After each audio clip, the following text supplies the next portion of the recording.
Family has always been a big thing for me, and especially for my little sister, and I've always been pretty much a dad's girl.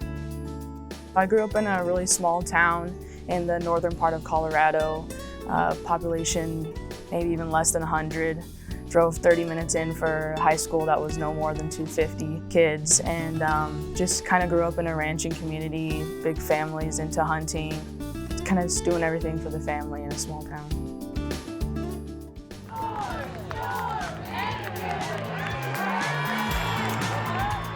Had a blessing to run track for 3 years, and then I got some good times, and just it's always fun to run as fast as you can against the best competition in the state. She has the intangible of the speed, and she's probably one of the fastest players that I've had the privilege of coaching.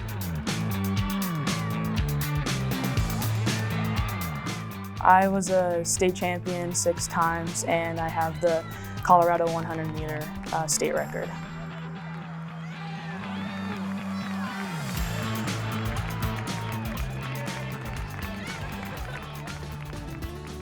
I started playing softball in 6th grade. Up until that point, I played flag football, and then my mom wouldn't let me go into tackle football in 7th grade, so I was like, let's try this game of softball. My high school actually didn't have softball. I was the only girl in the entire school that played softball, so I had to drive to the next town over. Went to Cal State Fullerton, that's kind of near the Anaheim area. I just thought of how cool it would be to go to a Division I university, and then also kind of get a new way of life in California.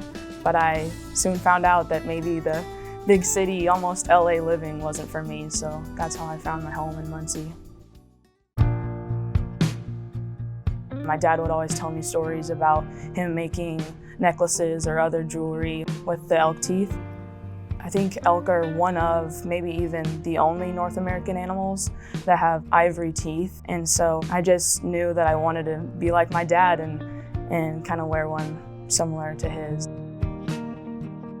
It's one of their buglers, and you know, there's going to be some people that know exactly what it is right from the start, but there's others that think it's either a seashell or a shark tooth.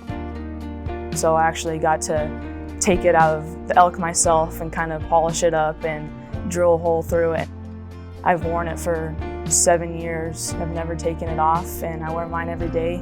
He carries his, and it's like a little special thing between us that I always know that he's by my side. He's always been my biggest supporter. When I would run track, it was kind of like a focus point for me that, you know, when I was getting into my blocks, before setting my hands on the line, I would always grab my tooth, you know, take a deep breath and remember what I'm playing for and who I'm playing for. My little sister's pitching coach, she actually played with Coach Schur, and from my first conversation with Coach Lacey, it's just, I knew that this is where I belonged, and just such a sense of community, and it's kind of scary, you know, transferring to a new school, but from the beginning, the girls were just amazing and found a family. The sky's the limit for that kid, so really excited to see how she steps into her role here. I always wanted to go to college and find my best friends, and I really have through this team.